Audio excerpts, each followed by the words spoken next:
नमो बुद्धाय दोस्तों। आपके सामने मैं फिर से उपस्थित हूँ एक नए वीडियो के साथ, नए टॉपिक के साथ। दोस्तों,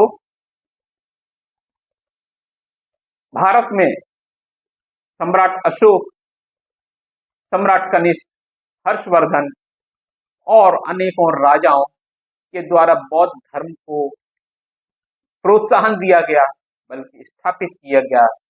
उसी प्रकार सम्राट अशोक ने तो बहुत अधिक आगे बढ़कर के विदेशों में इस धर्म को फैलाया। बुद्ध के आदेशों, बुद्ध की संकल्पनाओं को लेकर के विदेश में गए, अपने बेटे और बेटी को भेजा। तो दोस्तों, भारत से निकल करके बुद्ध धर्म विश्व में फैला और विश्व में बड़े बड़े स्मारक और बुद्ध मंदिर बनाए गए। तो उन्हीं में से आज हम बात करते हैं दुनिया के सबसे बड़े बौद्ध मंदिर की, जो भारत से बाहर है। दोस्तों, अगर आपको वीडियो अच्छा लगे तो उसको लाइक कीजिएगा, चैनल को सब्सक्राइब कीजिएगा। दोस्तों, अगर आप मेरे चैनल पर नए हैं, दोस्तों कहा जाता है भारत से बौद्ध धर्म समाप्त हो गया। समाप्त नहीं हुआ दोस्तों। आज का जो हिंदू धर्म है वो महायान का ही बिगड़ा हुआ रूप है। और आज हम बात करेंगे भारत से बाहर। दोस्तों, भारत से बाहर जब भारतीय हिंदू जाते हैं तो वो कहते हैं कि वहां पर हिंदू धर्म के देवी देवताओं की पूजा होती है। दोस्तों, ये एक भ्रम है। वो देवी देवता हिंदू धर्म के नहीं है, वो महायान के हैं। जैसे महामाया, जिनको लक्ष्मी बताया गया। महामाया जानते हो कौन थे? तथागत गौतम बुद्ध की मां थी। काली, काली देवी जो कहां से कॉपी पेस्ट की गई? वो की गई तारा देवी से, जो वज्रयान की देवी है। महादेव शिव को प्रतिपादित किया अवलोकितेश्वर बुद्ध से। दोस्तों, वज्रयान में इंद्र भी हैं, ब्रह्मा भी हैं, गणेश भी हैं। जब गणेश की मूर्ति बाहर दिखाई देती है तो वो गणेश की मूर्ति नहीं होती, वो एलिफेंट हेडेड बुद्धा की होती है, जिसको यहाँ पे आकर के हिंदूवादी गणेश की मूर्ति बताते हैं और बताते हैं कि वहां पर हिंदू देवी देवताओं की पूजा की जाती है। तो इसी तरह हम आज बात करने वाले हैं सबसे बड़े मंदिर बौद्ध धर्म के, उसके बारे में। दोस्तों, हम बात करेंगे बोरोबुदुर मंदिर परिसर की। 8वीं और 9वीं शताब्दी का यह प्रसिद्ध बौद्ध मंदिर मध्य जावा में स्थित है। इसे 3 स्तरों में बनाया गया है। 5 संकेंद्रीय वर्गाकार छतों वाला यह पिरामिड नुमा आधार 3 गोलाकार चबूतरे वाले एक शंकु पर तना और सबसे ऊपर एक स्मारकीय स्तूप, दीवारों और कटघरों को बेहतरीन कम उभरी नक्काशी से सजाया गया है, जो कुल 2500 वर्ग मीटर क्षेत्र को कवर करती है। गोलाकार चबूतरे के चारों ओर 72 खुले स्तूप हैं, जिनमें से प्रत्येक में बुद्ध की मूर्ति है। 1970 के दशक में यूनेस्को की मदद से स्मारक का जीर्णोद्धार किया गया। बोरोबुदुर मंदिर परिसर दुनिया के सबसे महान बौद्ध स्मारकों में से एक है। बोरोबुदुर मंदिर का आधार शरीर और अधिरचना में ऊर्ध्वाधर विभाजन बौद्ध ब्रह्मांड विज्ञान में ब्रह्मांड की अवधारणा के साथ पूरी तरह से मेल खाता है और यह माना जाता है ब्रह्मांड 3 अध्यारोपित क्षेत्रों काम धातु, रूप धातु और अरूप धातु में विभाजित है, जो क्रमशः इच्छाओं के क्षेत्र का प्रतिनिधित्व करते हैं, जहां हम अपनी इच्छाओं से बंधे हैं। रूपों का क्षेत्र, जहां हम अपनी इच्छाओं को छोड़ देते हैं लेकिन फिर भी नाम और रूप से बंधे होते हैं। और निराकारता का क्षेत्र, जहां अब कोई नाम या रूप नहीं है। बोरोबुदुर मंदिर में काम धातु को आधार द्वारा रूप धातु को 5 वर्गाकार छतों द्वारा और अरूप धातु को 3 गोलाकार प्लेटफार्मों के साथ साथ बड़े स्तूप द्वारा दर्शाया गया है। पूरी संरचना पूर्वजों की पूजा के बहुत ही केंद्रीय विचारों का एक अनूठा मिश्रण दिखाती है। इस मंदिर को शैलेंद्र राजवंश के एक उत्कृष्ट राजवंशीय स्मारक के रूप में भी देखा जाना चाहिए, जिसने 10वीं शताब्दी तक लगभग 5 शताब्दियों तक जावा पर शासन किया था। बोरोबुदुर मंदिर परिसर में 3 स्मारक हैं, अर्थात बोरोबुदुर मंदिर और 2 छोटे मंदिर जो बोरोबुदुर के सीधी धुरी पर पूर्व की ओर स्थित हैं। ये 2 मंदिर हैं पेंडुत मंदिर, जिसमें बुद्ध का चित्रण 2 बोधिसत्वों के साथ एक दुर्जे मोनोलिथ द्वारा दर्शाया गया है, और पवन मंदिर एक छोटा मंदिर जिसका आंतरिक स्थान यह नहीं बताता कि किस देवता की पूजा की जा सकती है। वे 3 स्मारक निर्वाण प्राप्ति के चरणों का प्रतिनिधित्व करते हैं। मंदिर का निर्माण शुरू होने से लेकर 10वीं और 15वीं शताब्दी के बीच तक बौद्ध मंदिर के रूप में किया जाता रहा। इसके बाद इसे छोड़ दिया गया। 19वीं शताब्दी में इसकी पुनः खोज और 20वीं शताब्दी में जीर्णोद्धार के बाद इसे पुरातात्विक बौद्ध स्थल के रूप में वापस लाया गया।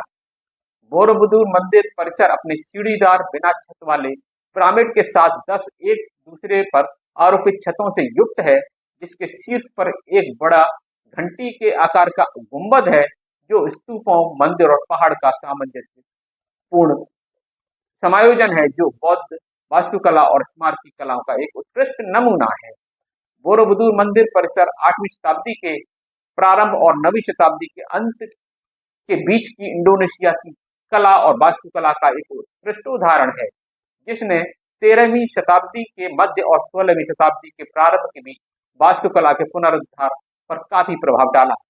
बुद्ध के पवित्र फूल कमल के आकार में बना बोरोबुदुर मंदिर परिसर स्वदेशी पूर्वजों की पूजा के बहुत ही केंद्रीय विचार और निर्वाण प्राप्ति करने की बौद्ध अवधारणा के सम्मिश्रण का एक असाधारण प्रतिबिंब है। संपूर्ण संरचना की 10 बढ़ती हुई छतें उन क्रमिक चरणों के अनुरूप हैं, जिन्हें बोधिसत्व को बुद्धत्व प्राप्त करने से पहले प्राप्त करना होता है। सीमाओं के में 3 मंदिर शामिल हैं, जिनमें इनके बीच काल्पनिक अक्ष शामिल है। हालांकि दृश्य लिंक अब खुले नहीं है, लेकिन 3 स्मारकों बोरोबुदुर मंदिर, पेंडुत मंदिर और पावन मंदिर के बीच गतिशील कार्य को बनाए रखा गया है। इस समूह के लिए मुख्य खतरा विकास से है, जो मुख्य स्मारक और इसकी व्यापक सेटिंग के बीच असाधारण संबंध को प्रभावित कर सकता है और संपत्ति के उत्कृष्ट सार्वभौमिक मूल्य को भी प्रभावित कर सकता है। संपत्ति के दृष्टिकोण को सब पहले ही कमजोर विकास संबंधी नियमों द्वारा समझौता किया गया है। पर्यटन भी इस संपत्ति और इसके भीतरी इलाकों पर काफी दबाव डालता है। इमारत के पत्थरों के खराब होने की दर लगातार बढ़ रही है, जिसके कारण अब और शोध की आवश्यकता है।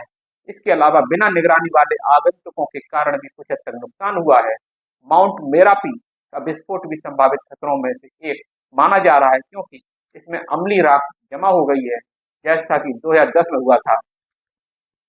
20वीं सदी में 2 चरणों में मंदिर के पुनरुद्धार के लिए मूल सामग्रियों का उपयोग किया गया। सदी के अंत के बाद और हाल ही में 1973 से 1983 तक स्मारक को मजबूत करने के और उचित जल निकासी सुनिश्चित करने के लिए कुछ अतिरिक्त सामग्रियों के साथ ज्यादातर मूल सामग्री का उपयोग किया गया था, जिसका संपत्ति के मूल्य पर कोई महत्वपूर्ण प्रतिकूल प्रभाव नहीं पड़ता। हालांकि बोरोबुदुर मंदिर की वर्तमान स्थिति जीर्णोद्धार का परिणाम है, लेकिन जब इसे फिर से खोजा गया तो पुनर्निर्माण को संभव बनाने के लिए इसमें पर्याप्त मूल सामग्री बची हुई थी। आजकल इस संपत्ति का इस्तेमाल बौद्ध तीर्थ स्थल के रूप में किया जा सकता है। हालांकि इसका समग्र वातावरण वाणिज्यिक गतिविधियों पर नियंत्रण की कमी और पर्याप्त पर्यटन प्रबंधन रणनीति की कमी से उत्पन्न दबाव के कारण कुछ हद तक समझौतापूर्ण हो गया है। संपत्ति की सुरक्षा, सांस्कृतिक विरासत और उसके आसपास के सांस्कृतिक परिदृश्य से संबंधित इंडोनेशियाई कानून संख्या 11/2010 के तहत की जाती है।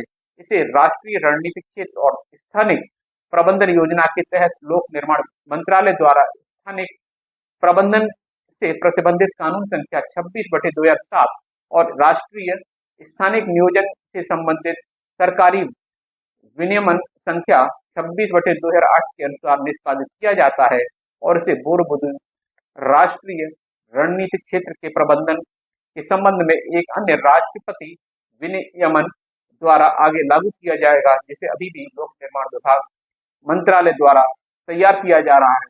संपत्ति के प्रभावी प्रबंधन के लिए कानूनी और संस्थागत ढांचे को राष्ट्रपति डिक्री संख्या 1 वर्ष 1992 द्वारा विनियमित किया जाता है। विश्व धरोहर संपत्ति के भीतर स्थापित क्रमशः शिक्षा और संस्कृति मंत्रालय के तहत बोरोबुदुर हेरिटेज संरक्षण कार्यालय, उद्यम मंत्रालय के तहत राज्य के स्वामित्व वाली संख्या पीटी तमन, विसाटा कैंडी, बोरोबुदुर और स्थानीय सरकारों मेगेलांग रीजेंसी और सेंट्रल जावा प्रांत की जिम्मेदारी के तहत है। बोरोबुदुर मंदिर परिसर के एकीकृत प्रबंधन पर एक अध्ययन किया गया, जिसमें पारिस्थितिकी तंत्र और सामाजिक और सांस्कृतिक पहलुओं, इको टूरिज्म, सार्वजनिक और निजी भागीदारी और संगठनात्मक व्यवहार्यता अध्ययन पर ध्यान दिया गया। यह अध्ययन अभी भी विकसित किए जाने वाले आगंतुक प्रबंधक दृष्टिकोण पर आधारित है। विश्व धरोहर नामांकन डोजियर में दर्शाए गए 1992 के राष्ट्रपति डिक्री और 1972 के JICA master plan zone system के बीच एक रूपता सुनिश्चित करने और विकास से संबंधित नियमों को मजबूत करने के लिए एक समन्वय बोर्ड द्वारा एक नया राष्ट्रपति विनियमन अभी भी तैयार किया जा रहा है और राष्ट्रपति प्रबंधन बोर्ड की भूमिका को व्यापक क्षेत्रों में औपचारिक रूप से दिया जा रहा है। इसके अलावा राष्ट्रीय बजट द्वारा नियमित वित्तीय योगदान द्वारा संपत्ति की सुरक्षा सुनिश्चित की गई है। भवन के पत्थरों के खराब होने की बढ़ती दर और अनियंत्रित आगंतुकों द्वारा नुकसान की निगरानी के लिए निगरानी कार्य क्रियान्वित किए गए हैं। माउंट मेरापी के विस्फोट के कारण अम्बी राख के दीर्घकालिक प्रभाव को निर्धारित करने के लिए एक शोध किया जा रहा है, ताकि संपत्ति आगे की सुरक्षा और संरक्षण प्रबंधन निर्धारित किया जा सके। इसके अलावा 2012 में एक जोखिम तैयारी योजना तैयार की जाएगी। बोरोबुदुर हेरिटेज संरक्षण कार्यालय में युवाओं में जागरूकता बढ़ाने के लिए विशेष रूप से युवाओं को लक्षित करके सामुदायिक विकास कार्यक्रम आयोजित किए गए हैं।